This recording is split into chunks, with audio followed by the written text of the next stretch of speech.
y'all. So I came to my lunch break for my I came to my freaking car for my lunch break because I am not hungry. After that, I had 3 egg whites for breakfast and 1 whole egg and then a hemp seed bar, and I am like still not hungry. So, and then I drank probably like half a gallon, a little bit less than half a gallon of water already.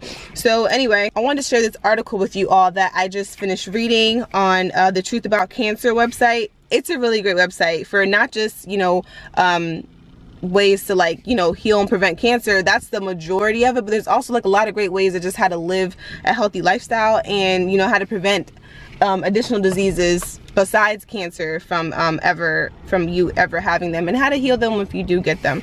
So check that out. Ty Bollinger is the creator, I believe, of the Truth About Cancer. So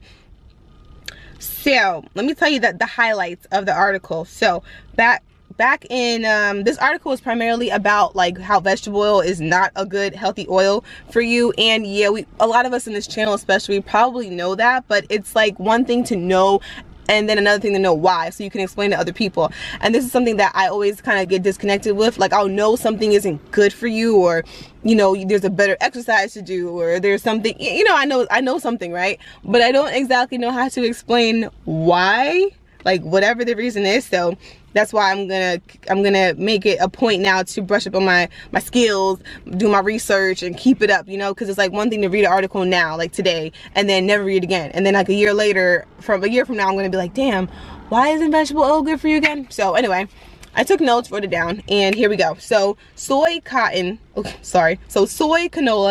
cottonseed, sunflower, and corn are among the leading causes of heart disease and cancer in America.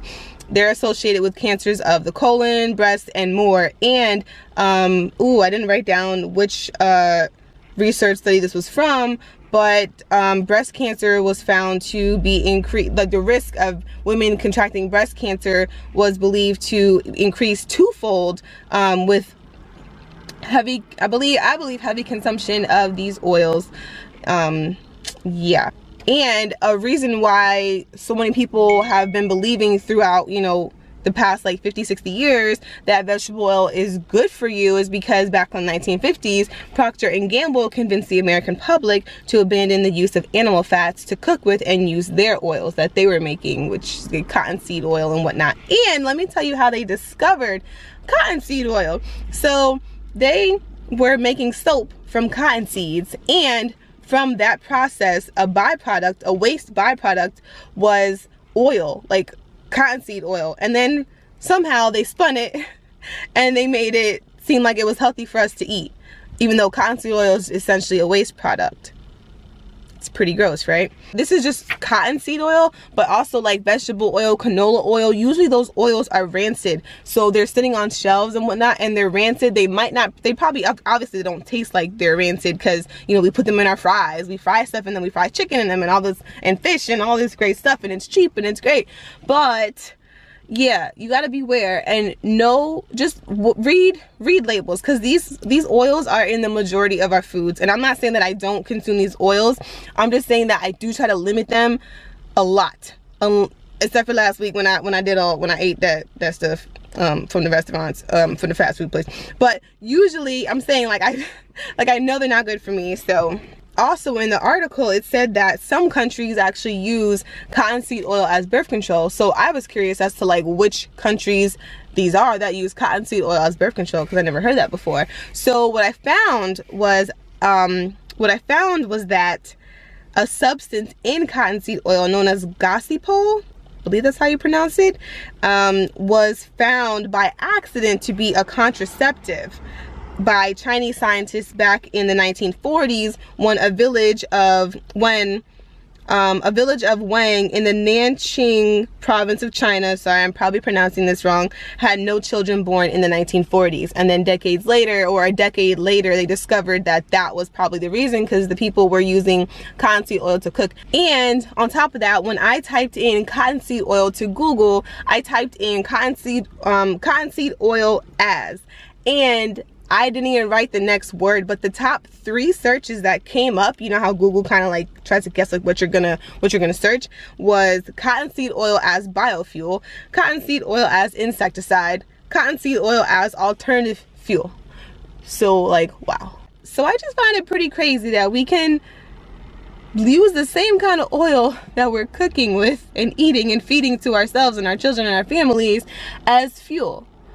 And I didn't really go into, you know, what kind of fuel. I didn't dig that deep yet. But this is just cottonseed oil, y'all. Like, there's still a host of other oils that are found in like everyday common foods that we probably consume on a daily basis. And especially if we're eating out at restaurants. Most restaurants, you know, I think all restaurants, I'm sorry, are in there for profit, right? So you're going to use try to use the cheapest ingredients until you can't anymore. So a lot of these oils are in our food. So I'm just saying, I'm not saying don't use them. I'm saying limit them and be aware of what you're consuming, you know, and that's, you know, that's that. So this is also another reason I like to do additional research, because it reminds me why I'm eating healthy and like why I'm saying no to certain food and why I want to cook more of my food and why it's healthier to do that.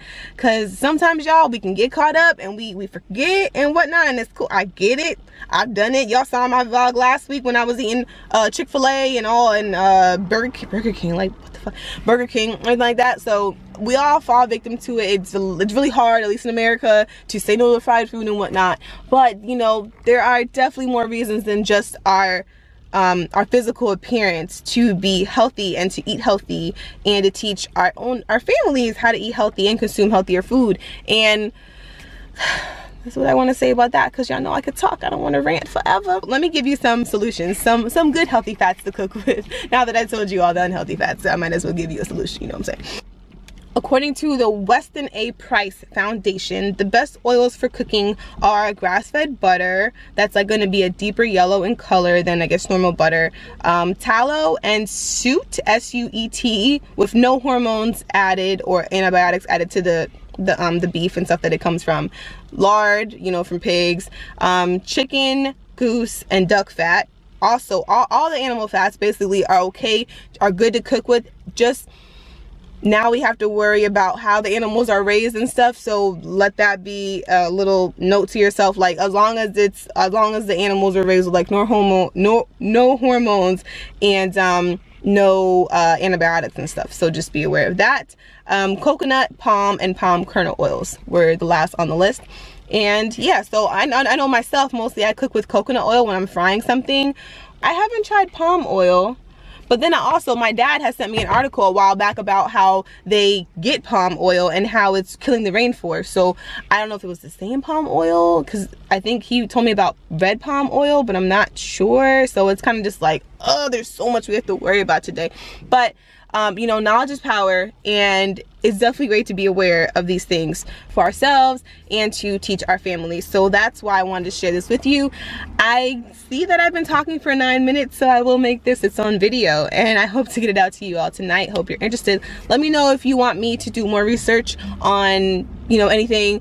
And I am not conducting research studies. Let me just say that. Like, I'm not out here doing these research studies, but I will, like, you know, I do enjoy researching, and I like to look up some things, especially when it has to do with health or anything fitness related. And there's so much conflicting information out there, but I do believe that I am aware of a lot of great credible resources for natural health and resources that I trust, and I want to share that with you all. So just let me know if you like this video, and let me know what your comments are below. If you have anything to say, any more questions. I do also definitely encourage you all to do your own research, because it's one thing for me to disseminate the information to you, but it's also another thing for you to go out and do some research yourself.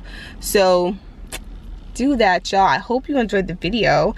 Like, comment, subscribe, and share for more, and I will see you all in the next vlog.